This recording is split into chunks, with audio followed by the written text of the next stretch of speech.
So I did a recent podcast episode on manifesting money after making millions myself. And in this video, I'm going to give you the highlights of that, but also make sure that you check out the podcast episode in the description if you'd like that. Also, make sure that you subscribe right there and also hit that bell to make sure that you get regular updates. This is Simon Lovell bringing you growth in under 10 minutes. Now, I'm going to cut through the BS and share with you that I'm giving you this advice based on my own personal journey, going from 7 credit cards maxed out with nothing to really show for it, to bringing millions of dollars into my life. Even though you might not want to make millions of dollars, it's still about manifesting money. But just understand that there's some key fundamentals that we need to understand. And so the first thing, which is absolutely critical, which is, what are your beliefs around money? You see, we have thoughts, we have a belief system, and then we have who we are, which is our identity. And so if we have subconscious beliefs, right, the thoughts that are really driving us from our subconscious mind, which is about 95% of how our life is moved forward, then we need to make sure that aligns with what we desire. And so what happens is that we can have conflicting beliefs. There's a part of us that wants one thing, but there's another part of us, which is our subconscious, which is not aligned with that. And so that's why you may get frustrated. And so we need to bring those things into this line, which is alignment. So the way to address that is to write down, what are your beliefs around money, right? Also, what you can do is meditate, and then you can ask that question, what do you really believe around money? Now, typically, we either have fear of failure, which is if I don't do something right, or I may get judged, or I may get rejected, or there's fear of success, which is if I become successful, if I make money, then I'll lose people, or people will say certain bad things about me, and we don't want that feeling, right? So first of all, spend some time looking at your beliefs around money. The next thing, which is attraction and action. So I use this story, which is, imagine if I brought into your awareness right now that we could go for sushi, and that's just an idea, just like any idea could come into your awareness. Just like the ideas for things that you might want to start as a business, or something that's going to bring more money into your life. Well, we could go for sushi and we could sit down, but as the food is going around on the conveyor belt, it doesn't mean that we're going to eat. How do we eat? Well, we have to reach out, we have to take the food, and then we have to eat. So that's the same as manifesting money. The reason why I started to make a lot of money was because I took the ideas that fell in and I took action on them, and I didn't allow a fear to stop me, and I was allowing myself to fail and just continue to try and to learn. And the next thing, which is educating myself. So I needed to learn about sales and learn about marketing and learn about the thing that was able to bring me money. And so I picked a certain industry, which was coaching and helping personal trainers. And so I had to hire a mentor. The reason why I did that was I needed to learn sales, but also for me, I didn't really have the belief in myself. And we need to understand, when it comes to coaches and mentors and people that can guide us, that it's not just the tactics, but it's the energetical exchange between those two people. So if you have someone that's really confident and they have the strategy too, that's fantastic, because you're going to pick up on that. And that's going to give you the confidence to move forward. And sometimes, honestly, we just need permission from someone else to say, you can do that. You're able to go and do that and be able to grow a business or start this or do whatever you want to do. But you need to pick something and then move forward with that, despite what people are going to say, despite the negative thoughts that you have come up, because we need to manage ourselves, which is absolutely key. Because at every stage, you're going to have hurdles. At every stage, you're going to have challenges. At every stage, there's going to be things that are going to stop you. And so there's this concept of success being on like the 7th rung of the ladder, but we only get to like the 6th step, and then we stop, and it's right there. It's right there for us to be able to claim it.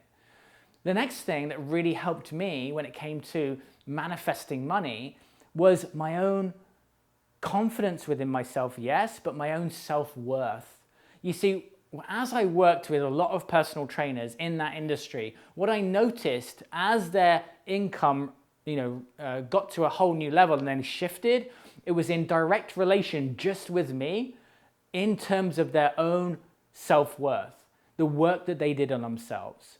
And so for me, my income took a massive jump when, for example, I removed the fear of what other people thought of me. You see, when you have a fear of what other people think, which is actually, by the way, I did another video on this, and it's actually about maybe what a couple of people think, then that stops you from being relentless in action, right? And actually putting yourself out there. If there's one crippler, especially in business, if you want to make money in business, that stops you from actually, attracting people to you to make money, it's not wanting to put your face out there and show yourself. And that comes from not wanting to be seen, which sometimes can come from trauma. But we don't understand the link, and that's the challenge. So if someone has addiction, for example, there's a link to trauma. If someone isn't manifesting money, that can be a link to beliefs, but also trauma. So this is where we need to really understand ourselves. Because when we understand ourselves and why we're not doing something, yes, we can be focused on, I haven't got money, I haven't got money, I haven't got money. What's going to happen is if you continue to think that, you're not going to attract any more money. If you go internally and you start to ask yourself really good questions, however, then you can start to get answers. So spending time in meditation, spending time in contemplation, spending time in reflection, all right? Now, the other thing, including mentors, was environment and being around the right people. So who is your peer group? Who are the people that you're around? And once you start to get around different people, they're going to be doing things, they're going to have different strategies. And so that's when it's really important to plant yourself in people and groups that have more knowledge, right? Now, if we live a life of being skeptical, right, and it's like, well, I can do this on my own, well, how far do we get when we're doing that? That's why books are so important. That's why some of the most successful people, right, they have spent their time educating themselves and continuing to do that instead of entertaining themselves. So I made a massive shift from entertaining myself, right, and being completely unaware to actually investing in myself. That's a monumental shift for anyone that wants to manifest money, which is entertainment versus investment.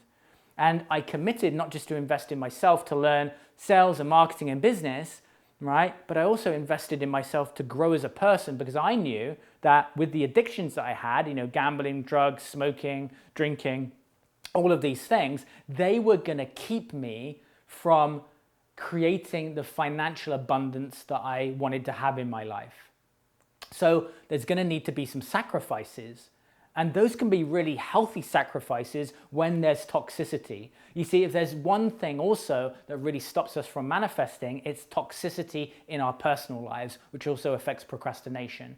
So if you have a toxic relationship, if you have toxic friends, if you have just an environment which is actually putting you into a place where you're having unhealthy soothing strategies, or you're doing things that aren't your highest calling, then that's really going to affect your ability to, yes, manifest money, but there's also something else which is incredibly important, which is holding on to it. And that's one of the biggest lessons I want to teach you, which is if you haven't dealt with some of the addictions and some of the trauma, you may make money, but you're not able to hold on to it. And then what we do is we compulsively spend.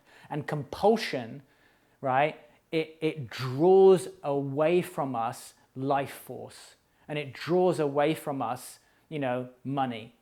So it's one thing to make it, it's another thing to actually then reinvest it in the things that give you quality of life and not just a short-term happiness shot, which is what I talk about a lot.